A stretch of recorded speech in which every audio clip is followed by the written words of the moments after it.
Hello बच्चों, स्वागत है आप सभी का हमारे चैनल पर, जिसमें आज हम फिर से पढ़ने वाले हैं आपका एनसीईआरटी का चैप्टर नंबर 8 पवन, तूफान और चक्रवात के बारे में। ये क्या है, कैसे ये जनरेट होते हैं, इन सभी चीजों के बारे में हम बेसिकली जानने वाले हैं। तो चलिए शुरू से शुरू करते हैं। सबसे पहले आपको बताती हूँ एक घटना जिसके कारण आपको इस चैप्टर को पढ़ने में मजबूर होना पड़ेगा। बेसिकली ये था एक तूफान, एक चक्रवात जो कि टकराया था उड़ीसा के तट पे 1999 के अंदर, यानी कि बेटो 18 अक्टूबर 1999 के समय एक बहुत ही भयंकर सा तूफान उड़ीसा के तट पे टकराया था, जिसका वेग 200 किलोमीटर प्रति घंटा से भी ज्यादा था। मतलब सोचो कि एक ऐसा तूफान जो एक घंटे में 200 किलोमीटर की दूरी तय कर सकता है, इतना ज्यादा स्पीड से चल रहा था वो कि इसको अगर किसी भी जगह पर टकराएगा तो भाई बहुत सारा तहस नहस हो सकता है। नो डाउट कि ये चक्रवात बहुत भयंकर था। उसके बाद अगेन इस चक्रवात ने टकराने के बाद पूरे उड़ीसा की तहस नहस कर दी। तो आप लोग देख सकते हो बच्चों कि सिर्फ 200 किलोमीटर वाले हमारे पास में प्रति घंटा की रफ्तार वाले जो चक्रवात था उसने लगभग 45,000 भवनों को तहस नहस कर दिया। बेसिकली बच्चों, जब भी कोई चक्रवात आता है तो ये फैक्ट तो होता ही है कि वो जितने घरों से, बिल्डिंग से और जितनी भी इमारतों से टकराएगा तो वो इमारतों की धज्जियां उड़ जाती है। सेम टू सेम यहाँ पर 7 लाख से ज्यादा लोग बेघर हो गए थे। और बच्चों उसी साल उसी टाइम पर, मतलब देखो 18 अक्टूबर और फिर 29 तारीख को फिर से यही चक्रवात 260 किलोमीटर की स्पीड से टकराया, जो कि बहुत ज्यादा है अगेन। तो बच्चों इससे फिर से पुनः एक अन्य चक्रवात उड़ीसा में आया था। इसके साथ ही 9 मीटर की समुद्री लहरें भी तट से टकराई थी। बेसिकली बच्चों जब चक्रवात आते हैं तो ये समुद्रों के रास्ते से होते हुए आते हैं और 9 मीटर काफी हाइट होती है, क्योंकि बड़ी मुश्किल से 2 या 3.5 मीटर आप लोगों के भवन की, एक बिल्डिंग की ऊंचाई होती है। मतलब फर्स्ट फ्लोर आप लोगों का मुश्किल से 15 फीट या किसी किसी के यहाँ पे 16-17 फीट होता है, ठीक है, यानी कि 2-2.5-3 मीटर, 3 मीटर मान लो अप्रोक्सीमेट, इसको 3 मीटर मान लो। तो 3 मीटर तो भाई हमारी एक फर्स्ट फ्लोर होता है। तो सोचिए ऐसे बच्चों 3 फ्लोर यानी कि आपकी 3 मंजिला इमारत के लगभग बराबर की ऊंची ऊंची लहरें उत्पन्न हुई। तो क्या लगता है आपको कि किसी समुद्र के किनारे पे रहने वाले लोग, जहां पे 9 मीटर ऊंची समुद्र की लहरें आई, तो क्या वो लोग बच पाएंगे? बिल्कुल नहीं। तो बेसिकली इतने भयंकर तूफान और चक्रवात होते हैं। तो अब हम लोग जानते हैं बच्चों कि इससे क्या क्या चीजें वेस्ट हुई। करोड़ों रुपए की संपत्ति प्लस बच्चों कृषि, परिवहन, संचार, विद्युत इत्यादि, जो हमारी आज की बेसिक नीड है, जो हमारी आज की सबसे ज्यादा जरूरत है, उन सबको तबाह कर दिया। तो चक्रवात के बारे में पढ़ना हमको इसलिए जरूरी है कि बेसिकली ये आते कैसे हैं, क्या हम उन्हें कंट्रोल कर पा सकते हैं, या कुछ ऐसा कारण भी है, या हम कुछ ऐसा कर सके जिससे चक्रवातों को रोका जा सके। क्या ये पॉसिबल है? इन्हीं सब चीजों के लिए ये चैप्टर आप लोगों के लिए बहुत जरूरी है। पहले हम लोग समझेंगे कि चक्रवात का मेन रीजन क्या होता है एंड देन आगे। चलो शुरुआत करते हैं बच्चों वायु से। चक्रवात को समझने के पहले आपको आपके पृथ्वी पर उपस्थित वायु के बारे में पढ़ना पड़ेगा। चलो वायु का सबसे एक बेसिक फैक्ट बताती हूँ आप लोगों को। बेटा वायु क्या करती है? स्थान घेरती है। No doubt the first one thing is about वायु, कि वायु क्या करती है बच्चों? स्थान घेरती है। और इसमें नो डाउट, अब आप बोलोगे मैम कैसे घेरती है? सिंपल सी बात है भाई, अगर आप किसी गुब्बारे को फुलाते हो तो गुब्बारे में क्या होती है? वायु घुस जाती है, और वायु जब घुसती है तो वो अपना जगह लेने लगती है, जिसके कारण गुब्बारा फूल जाता है। ठीक है, तो पहली चीज कि वायु स्थान घेरती है, नो डाउट। दूसरी चीज वायु के बारे में हमें जो समझना है वो यह है कि वायु का रोल बहुत मात्रा में है हमारे पूरे के पूरे पृथ्वी पर। क्यों? सबसे पहला पॉइंट, वायु जो होता है वह हमारी पृथ्वी पर, आपको पता है बच्चों, एक वायुमंडल का निर्माण कर रहा है। हमारी पृथ्वी चारों ओर से वायु से घिरी हुई है, नो डाउट। तो भाई ये वायु के गुण पढ़ना बहुत जरूरी है। यानी बच्चों वायु स्थान घेरती है, और बच्चों दूसरा एक कॉन्सेप्ट आपको समझना पड़ेगा कि वायु में क्या होता है? भार होता है। सिंपल बच्चों, ये दो चीजें आपको जानना बहुत जरूरी है। पहला, वायु जगह घेरती है, दूसरा वायु में भार होता है, वायु भी वजन वाली होती है। इसका एग्जाम्पल सिंपल है, आप खुद सोचिए अगर वायु में वजन नहीं होता, वायु बहुत हल्की होती, तो जो आप लोग बच्चों गुब्बारे में हवा भरते हो, आपने देखा होगा अक्सर आप लोग जो भी फुला करके हवा भरते हो वो गुब्बारा नीचे गिर जाता है। तो वो इसीलिए नहीं गिरता क्योंकि गुब्बारे में वजन है, वो इसीलिए गिरता है बच्चों क्योंकि गुब्बारे के साथ में उसमें हवा भी होती है और हवा भी भार वाली होती है। तो हवा में भी भार होता है, तो बेसिकली वो गुब्बारा नीचे जमीन पर गिर जाता है। तो ये बात तो तय है कि दो चीजें, कि पहली बात वायु स्थान घेरती है और वायु में भार होता है। अब इसका पवन, तूफान और चक्रवात से रिलेशन क्या है, इसको समझने के लिए हमें वायु के बारे में अध्ययन बहुत जरूरी है। चलो अब पार्ट 2 पे चलते हैं कि वायु बेसिकली क्या करती है। वायु जो है वो दाब डालती है, ठीक है।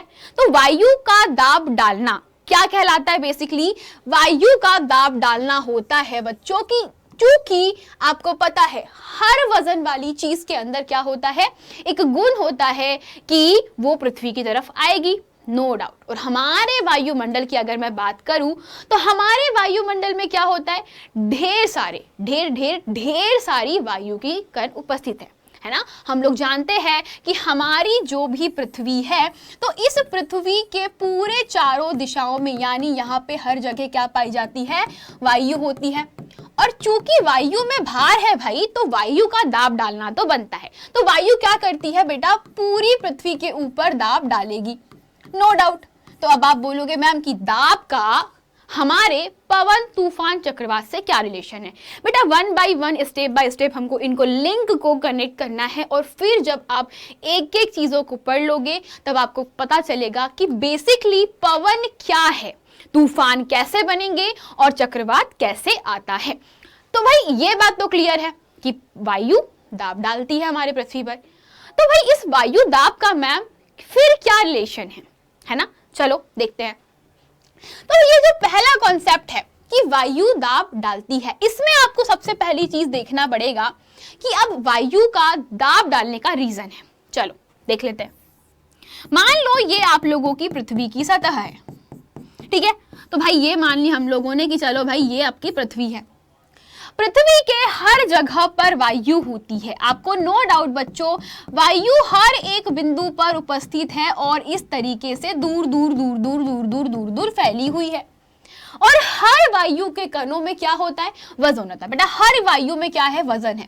तो क्या करेगी, ये एक प्रेशर अप्लाई करती है, ये एक फोर्स डालेंगी एक नीचे की ओर, ठीक है। तो एक तरीके का बच्चों फोर्स अप्लाई करेंगी यानी कि बल लगाती है, और बल लगाने के कारण ये दाब आरोपित करेगी। बट आपको दूसरी बात भी समझनी पड़ेगी कि वायु सिर्फ दाब ही नहीं डालती, अब ये दाब के भी अलग अलग प्रकार होते हैं। हाँ जी बच्चों, अब आप लोगों का दिमाग में कुछ चल रहा होगा कि मैम क्या ये वायु दाब हर जगह एक जैसा होता है? सोचने वाली बात तो है। क्या बच्चों पृथ्वी पर वायु दाब एक जैसा है? क्या पूरी पृथ्वी पर वायु दाब एक जैसा है? नहीं। अब बच्चों इसको हम समझेंगे वायु दाब को कुछ इस प्रकार से कि वायु दाब का होना गर्म वायु और ठंडी वायु के ऊपर निर्भर करता है। अब आप बोलोगे मैम ये क्या क्या पढ़ाने लग गए हो आप, पहले वायु बताया कि चलो मैम वायु होती है, वायु में भार होता है, वायु क्या स्थान घेरती है, चलो मान लिया मैम। तो भार है यानी वजन है, तो भाई वो दबाव तो डालेंगी, तो पृथ्वी पर दबाव डालती है। लेकिन ये दबाव डिपेंड करेगा कि वायु गर्म है या ठंडी। अब बच्चों ये थर्ड पॉइंट है कि वायु में प्रसार होता है, यानी आपको बता दूं बच्चों, आपको ठंडी वायु और गर्म वायु बताने के पहले आपको यह समझना पड़ेगा कि वायु में प्रसार होता है। वायु में क्या होता है, प्रसार होता है। इसको जरा समझने का प्रयास करते हैं कि वायु में प्रसार क्यों होता है, कैसे होता है। ठीक है, चलिए बच्चों दो तरीके की वायु होती है। एक होती है वायु जैसे कि मान लीजिए मेरे पास में ये दो बॉक्सेस है। इसके पहले मैं आपको बता देती हूँ कि लेट्स अज्यूम हमारे पास में बच्चा एक बॉक्स है ना, और हम लोगों ने एक और बॉक्स ले लिया। ये दोनों ही बॉक्स वायु से भरे हुए हैं। मान लीजिए पहले वाले बॉक्स में ढेर सारी वायु भरी पड़ी है, ठीक है, पहले वाले बॉक्स में ढेर सारी वायु भरी पड़ी है, नो डाउट ढेर सारे वायु के कण हैं। तो बेटा जब जब वायु के कण बहुत पास पास में होते हैं तो इसका मतलब क्या होता है कि वायु ठंडी है। मतलब यह है कि बेटा ठंडी वायु जो होती है वह बहुत भारी होती है। सिंपल सी बात है, जो ठंडी वायु होती है वो कैसी होती है? भारी वायु। ठंडी वायु को हम लोग भारी वायु भी कह सकते हैं, इसमें वजन होता है। अब ऐसा क्यों होता है इसको समझेंगे दूसरे बात में। मान लीजिए अब मैंने इसी को क्या कर दिया, मैंने गर्म कर दिया। तो भाई मेरे पास में बच्चों मान लीजिए यहाँ पे मैंने क्या कर दिया, एक बर्नर लगा करके मैंने गर्म कर दिया। चलो भाई अपन ने गर्म कर दिया। तो जैसे जैसे मैंने गर्म करना शुरू करा भाई इसको, और ढक्कन खुला हुआ है, तो अब इसी डब्बे में जो वायु है बेटा वो कम कम बचेंगी। अब देखो आप लोग वायु का क्या हुआ, यहां पर मैंने गर्म वायु करी, तो बेटा जैसे ही गर्म वायु हुई या बच्चों वायु को गर्म किया तो वायु जो है वो कैसी हो गई बेटा? फैल गई। गर्म वायु हमेशा फैल जाती है, गर्म वायु हमेशा फैल जाती है, और फैलने के कारण अब इस पूरे के पूरे बॉक्सेस में, इसमें भी और इसमें भी, अब आप खुद अंतर देखिए कि जब वायु ठंडी थी तो वायु के कण पास पास में थे। यहां पर देखिए सभी लोग, यहां पर जो भी वायु के कण थे ये कण कैसे थे? काफी पास पास में थे। नो डाउट कि कण बहुत पास पास है। तो चूंकि वायु के कण पास पास है यानी कि यह भारी हो जाएगी। अरे भाई एक ही जगह पर यानी कि इतने से क्षेत्रफल में ढेर सारी वायु है, तो पास पास कण यानी कि भारी वायु। लेकिन इसके जस्ट अपोजिट देखो, हमारे पास में ढेर सारी गर्म वायु है ना, हमारे पास में क्या है? ढेर सारी गर्म वायु है। लेकिन गर्म वायु को देखा हमने, ये तो उड़ गई। अरे गर्म वायु फैल गई, हमने गर्म किया नीचे से, है ना, जैसे ही गर्म किया तो वायु के अंदर क्या हो गया? प्रसार हो गया और वायु फैल गई। तो ये पॉइंट है आपका पॉइंट नंबर 4 बोल सकते हो उसको, कि वायु का प्रसार होता है। तो पूरी वायु क्या हो गई? फैल गई। तो यहां पर आप लोग लिख सकते हो कि गर्म वायु फैल जाती है। तो भाई अगर मैं आपसे बोलूं कि इन दोनों में क्या डिफरेंस है, तो आप बोलोगे मैम एक में ज्यादा वायु के कण है। क्यों? क्योंकि वायु ठंडी है। तो ठंडी वायु के कण काफी पास पास में है, इसीलिए भारी है। इसे कहा जाता है एक और शब्द से सघन वायु। इसको स्टार पॉइंट कर देती हूं मैं, इसे हम लोग कहते हैं सघन वायु। सघन का मतलब होता है बहुत भरा हुआ। पर बच्चों गर्म वायु चूंकि फैल गई, कण इसके बहुत दूर दूर है ना, कण कैसे बेटा? काफी दूर है। तो इसे कहा जाता है विरल, यानी कि कम वायु का क्षेत्र, या बच्चों से कहते हैं हम लोग हल्की वायु। ठीक है, इज दैट क्लियर? तो ये वाले बॉक्सेस में हम देख रहे हैं कि गर्म वायु कैसी होती है? काफी दूर दूर होता है कण, और वो फैल गई तो इसे कहते हैं विरल या हल्की वायु। That's it. इतना आपको समझ में आना चाहिए। गर्म वायु हल्की होती है, इसको हम लोग विरल वायु बोलते हैं। ठंडी वायु भारी होती है, वायु के कण बहुत पास पास में होते हैं, और ये भारी होती है। इतना आपको दोनों में डिफरेंस पता होना चाहिए। तो इसको आप लोग कुछ इस प्रकार से देख सकते हो। यह है आपके पास में ठंडी वायु, नीले रंग की ठंडी वायु, और यह है आपके पास में गर्म वायु जो कि कैसी है बेटा? लाल रंग की। तो गर्म वायु को आप लोग देख सकते हो, इसे कहोगे आप लोग हल्की, दूर दूर। यह कैसी है? ठंडी, पास पास। तो पहली वाली बेटा कैसी है? सघन है। ये जो ठंडी वायु है वो कैसी है? सघन वायु है। और कैसी है बेटा? ये भारी भी है, ये भारी है और सघन है। लेकिन गर्म वायु कैसी है? गर्म वायु जो है बेटा वो कैसी है? विरल है और हल्की है। दैट्स इट बच्चों, इतना जान लिया तो आपका पूरा वायु दाब का कॉन्सेप्ट क्लियर हो जाएगा। वायु दाब डालती है, लेकिन दाब निर्भर करता है कि वायु गर्म है ठंडी। गर्म वायु चूंकि हल्की होती है तो वो कम दाब का क्षेत्र बनाएगी, और जहां पे ठंडी वायु भारी होती है वो अधिक दाब का क्षेत्र निर्माण करती है। That's it. आपको जानना है बच्चों कि आपके पास में वायु दाब के 2 टाइप होते हैं। पहला होता है बच्चों अधिक वायु दाब का क्षेत्र, और दूसरा होता है बच्चों कम वायु दाब। अधिक वायु दाब बच्चों चूंकि ठंडी वायु के कारण होगा। ठंडी वायु ही क्या होती है, रिस्पॉन्सिबल होती है।